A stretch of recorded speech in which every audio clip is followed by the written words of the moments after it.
The envelope lay between us like a verdict. My mother's manicured nails tapped on the leather menu as she slid it forward. Across from me, my brother adjusted his expensive, hand-me-down watch, everything I wasn't. The dim light in Behemoth made their smile seem rehearsed, like actors waiting for their cue. "Open it," my father said in that voice that held the familiar weight of a final decision. I knew it before I touched it. The texture was too formal, too deliberate. This wasn't a celebration, it was a conclusion. Inside, 3 signatures in blue fountain pen, a document that excluded me from the family trust, the business, the legacy. My graduation gift wasn't a congratulation, but a farewell. I didn't cry, I didn't argue, I folded it carefully, creased the fold twice, and put it in my bag. Then I stood, straightened my jacket, and stepped out into the rain. What they didn't know was simple: I'd been writing my own ending for 2 years, and the next day they'd be reading about it. In the Morrison household, worth was shown through actions. My father, Richard Morrison, amassed his fortune based on precision, figures, percentages, quarterly reports. My mother, Catherine, amassed hers based on image, charity galas, society columns, the art of feigning generosity. My brother James inherited both talents effortlessly. I inherited their disappointment. At family gatherings, the introductions followed a pattern. "James has just closed his 3rd acquisition," my father would announce, placing his hand on my brother's shoulder. Then, almost as an afterthought, "And Maya is finishing her degree someday." The pause before my name always lingered too long. Guests would nod, sip champagne, shift their attention to the chandelier or the hors d'oeuvres, anywhere but me. Our house perpetually smelled of leather and lilies, expensive objects chosen by someone else. The dining room table was 12 feet long, polished to a mirror's shine. I used to count the candlelight during dinner, watching the light fragment into dozens of tiny flames that never quite touched. James was a natural in that world. He knew when to lean forward, when to laugh at just the right moment, how to make donors feel important. He studied it like a textbook, cataloging every gesture that garnered approval, but I was different. While they were networking, I was working the night shift at a tech startup downtown. The office buzzed with the whir of server fans and ambition, not career paths. They cared about what you could create, not who your parents knew. I preferred that honesty. One evening, after a 14-hour shift, I came home to find James in the kitchen with our father, reviewing portfolios. "We were just talking about your situation," my father said without looking up. James glanced at me sideways. "Dad thinks you're wasting your potential on that startup job." "It's not being wasted," I said quietly. "It's piling up." My father put down his pen. "Buildings need foundations, Maya. Proper foundations. Not experiments."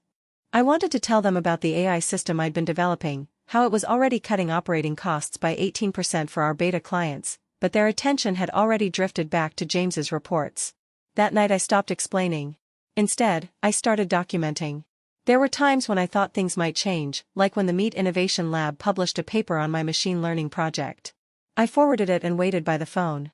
My mother replied 4 hours later, "Wonderful news. Honey, can you send flowers to the Vanderville luncheon tomorrow? We're swamped with work." They never mentioned it again. That's when I understood something fundamental. In my family, attention wasn't love, it was assignment. And I was always the budget cut. I remember the tinkling of the windows that night, perfectly synchronized, as if the house itself were toasting my annihilation. That night I accepted my role, not as a daughter, but as just another statistic, something to be measured and deemed insufficient. 3 days before graduation, the notification popped up on the calendar: Morrison Family Dinner, Behemoth 7 p.m., business formal. No personal message, no warmth, just logistics. It said the reservation. The group was listed as a Morrison group of 3, Richard, Catherine, and James. My name wasn't on the reservation. An hour later, James texted, "Don't worry about it. Mom just handles reservations strangely." How odd. As if my absence were an administrative error and not a statement. That night, sitting at my desk in my apartment, I watched the city lights reflected in the rain-fogged windows. My inbox glowed with unread emails, investors interested in NeuralPass, my AI platform, collaboration proposals, acquisition inquiries. None of that mattered when the people who shaped your self-esteem still measured you by your absences. I sifted through old family photos on my mother's social media, ski trips, holiday parties, galas, always the same composition. My parents in the center, James slightly forward, and me, when I appeared, clipped to the edge, half my face out of focus. It wasn't anything new, I was just finally seeing it without hope. The next morning, I received an email from Dr. Chen, my academic advisor. "Congratulations, you have been selected for the Dean's Innovation Award. You will receive it at the commencement ceremony. This is very important, Maya. Be proud." The proud seemed like a typo. The word felt strange. I closed my laptop and took in how organized my space had become in the past few months: books arranged by subject, color-coded code printouts, my coffee mug aligned with the corner of my notebook. My life wasn't chaos, it simply operated by different rules now. My own. I smiled. That kind of smile you get when the evidence has already piled up in filing cabinets and server logs. The night before that dinner, thunder rumbled over the city in slow waves. The windows of my apartment rattled with each burst, fogging the corners. Inside, everything was in perfect order. I brewed Ethiopian roast coffee, its aroma so pungent it could pierce the storm. My fingers moved rhythmically across the keyboard, gathering data, organizing contracts, recording the date and time of the tests. I stopped trying to make myself understood months ago. To understand them, you had to listen. The documentation only required precision, so I documented everything: every acceptance letter, every patent application, every line of code in NeuralPass, the platform I developed that helped medical clinics optimize patient scheduling using predictive algorithms. My co-founders handled different aspects. Daniel managed the partnerships with hospitals, Sophia designed the interface, but the core system, the algorithm that reduced wait times by 23%, was my work. The big breakthrough came at 3 a.m. on a Tuesday, when the simulation finally ran successfully. I stared at the metrics, unable to look away. The phrase, "test me replicable enable," appears to be a corrupted fragment. It should possibly be, "test replicable enable," or something similar, but it remains. At the university startup fair, Dr. Chen introduced me and whispered, "Don't sell yourself. Show them what it does." The presentation lasted 8 minutes. When it ended, the applause started tentatively but then grew louder. In the third row sat a woman dressed in navy blue, Elena Vasquez, Director of Operations at HealthBridge Networks. She approached me next, her expression serious. "You've created something that solves a real problem," she said, studying my slides. "And more importantly, something scalable and ethical." Ethical seems like a typo, perhaps ethical, a word I hadn't heard applied to me in years. We met 2 more times. The third time, she placed a folder on the conference table, inside, a letter of intent. HealthBridge wanted to acquire NeuralPass for $4.8 million, plus a senior engineering position for me after graduation. I didn't sign immediately. I read every clause, every subparagraph, making sure the system I had built from midnight shifts and bounced calls home remained intact. When I finally signed, I didn't feel victorious, I felt balanced.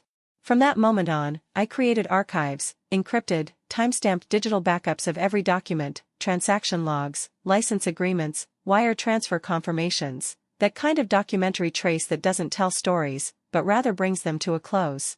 The night the final payment was made, I printed the contract. The sound of the paper sliding out of the printer was quieter than applause, but somehow more definitive. I opened the family chat for the first time in weeks. The last message was from my mother, sharing the photo of James's promotion with the caption, "Excellence runs in our veins." I typed a single line, "I'll be at dinner. See you there." No explanation, no emotion. Then I cleaned my apartment as I always did before important moments, everything in its place, all surfaces clear. On my desk lay the offer letter, my university degree, and a faded childhood birthday card where my mother had written, "To my clever girl," in cursive. I placed the new documents underneath, fresh ink, thick paper. Midnight came in silence. I poured myself the last sip of coffee, watching the city lights reflect in the lake. Tomorrow they would bring their letter, thinking it would mark the end. What they didn't know, I had already signed something far more permanent. I slept well that night. It had stopped raining. The silence was almost ceremonial. Dawn broke early.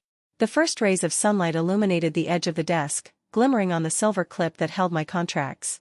I dressed with intention, dark gray blazer, understated jewelry, hair pulled back, a look that doesn't seek attention, but commands it.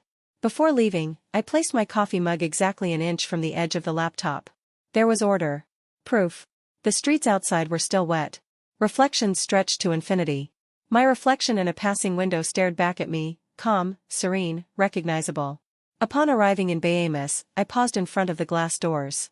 Through them, I could see the soft glow of the table lamps, my mother's silhouette, and James adjusting his shirt collar. I took a slow, steady breath.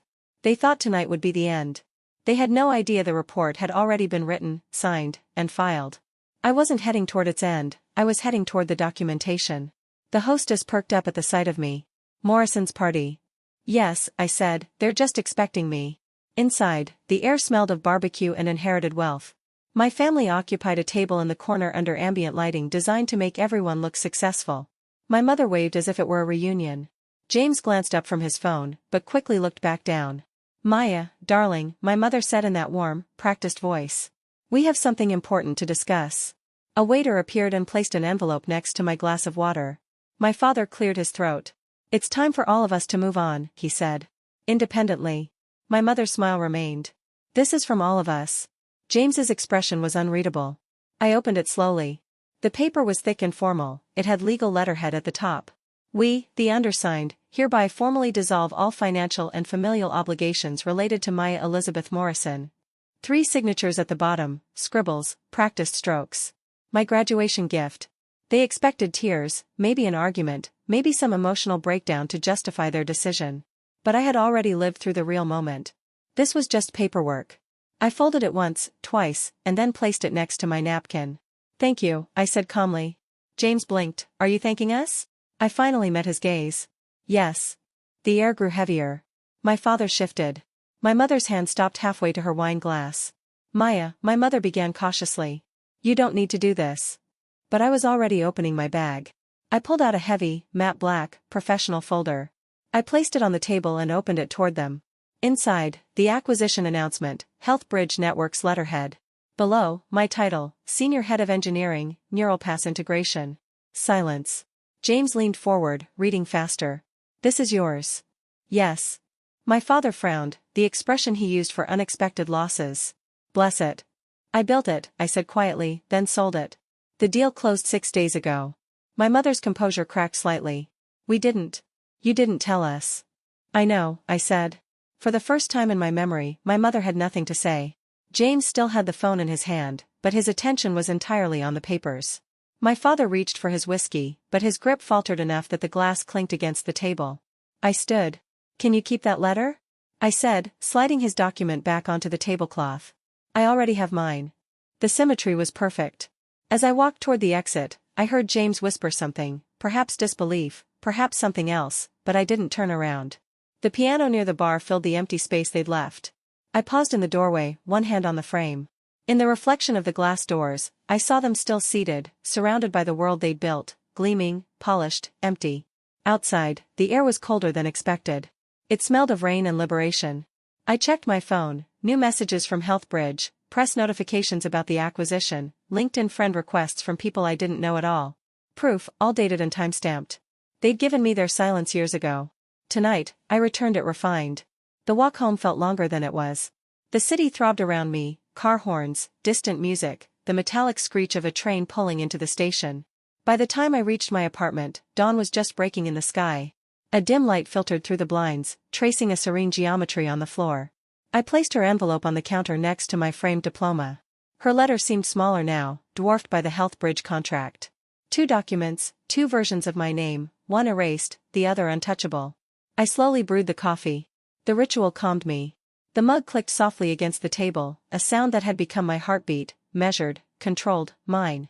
I didn't reread her letter. It had already served its purpose, to mark the precise moment I stopped asking permission to exist. Now it lay behind glass, filed away among achievements that couldn't be erased. My phone vibrated. A message from James, we should talk, please. I stared at it. I watched the typing indicator pulse, fade, and pulse again. Then I placed the phone face down on the desk. Some messages aren't meant to be answered, they are meant to resonate in the silence you have chosen. The light changed, now warmer. Outside, the city awoke, delivery trucks, joggers, the rhythm of daily life. I opened the window. A blast of cold air rushed in, sharp and direct. In the reflection of the glass, I saw a woman who no longer needed to explain why she was there alone. I took her letter one last time, folded it carefully, and slipped it behind the frame of my diploma. I didn't destroy it, it simply filed away. Evidence of what once was, proof of what has changed. The room quieted down. So did I. The silence at last didn't feel empty, it felt deserved. Revenge doesn't sound like shouting, it sounds like breathing in a room you yourself have tidied. The kind of silence you choose, not the kind imposed upon you. Families fracture loudly. Peace is rebuilt in silence. They erased me from their story, but I became the chapter they will never forget. Some stories don't end with reconciliation, they end with clarity. If you've ever felt ignored, underestimated, or dismissed, this story is for you. Because sometimes silence isn't surrender, it's a strategy, and what follows is freedom.